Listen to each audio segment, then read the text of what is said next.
All right, next we're going to talk about a cool feature in Pro Tools, fades. Crossfades, fading in, fading out. These are really basic functions that you need to have a grasp on. So let's get right to it.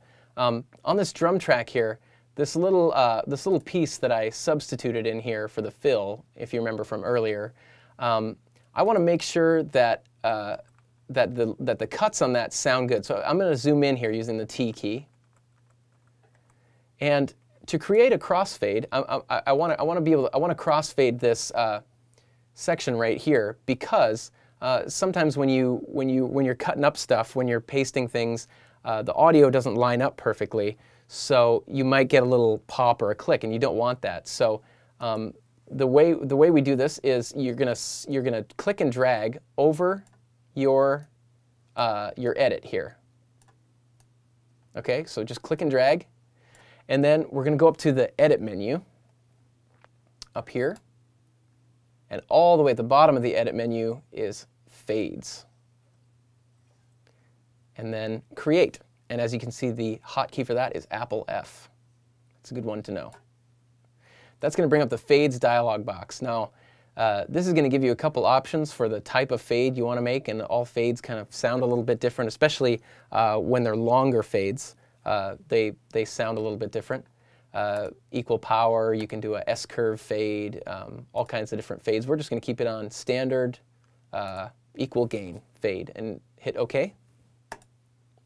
And there it is. It created a little crossfade between those two tracks, and that's going to be nice and seamless and sound good now. And as you can see, it created the fade over the entire length that I selected with my selector tool. If I would have selected a longer area, it would have created a longer fade. And the cool thing about this is you can actually adjust the size of this crossfade once you're finished with it. If you double click inside of your crossfade, it becomes selected there, and you change your tool to your trim tool by clicking up here or hitting F6, which is the hotkey for the trim tool.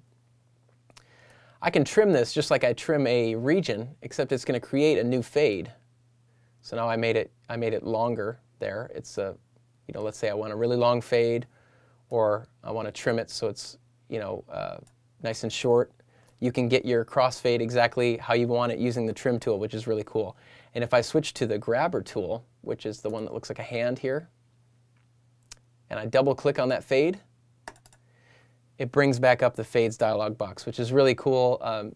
So you can change it after the fact. Let's say I decide that I want the S-curve fade, and you can just by listening, you can see that these fades kind of they all sort of sound different, and depending on what you're recording, different ones will be better for different applications. So that's a really brief look at crossfades. You want to make sure when you're doing all your editing that all your stuff is nice and crossfaded, because that's going to make your music sound a lot better.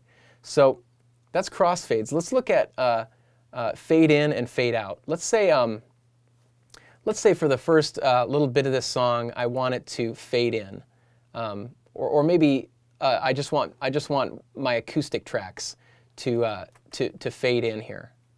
If I click right here, let's say this is where I want them to be at full volume, is like after one bar. If I go up to the Edit menu again and go down to my fades, you'll see these two options here: fade to start or fade to end. And I want it to fade to start, because I want it to fade up to that point. And the hotkey for that is going to be Option D. But if I click that, fade to start, you'll see it creates a little fade in from the start of the song, which is really cool. Let's listen to that.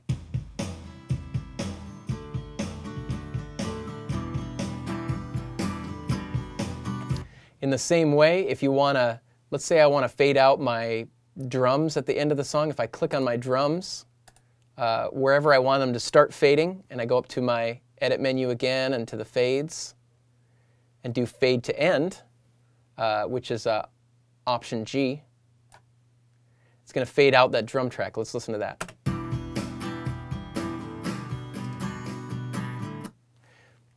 So that's fading in and fading out, and of course with these you can treat them just like you treated the crossfades with your trim tool. You can make this fade in smaller, you can make the fade out smaller or larger. You can do a whole lot of things, and the cool thing about these is they're very high resolution fades. The way Pro Tools does it is it actually creates a new audio file.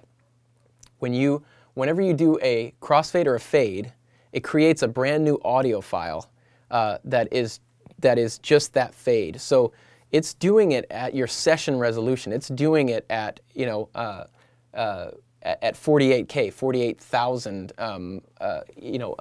That's the resolution of the fade, which is really high resolution. A lot higher than if you just grabbed the fader and turned it up or turned it down. So the fades function is a really cool feature inside of Pro Tools. So practice that, get your hands around that, and you'll be in a good place.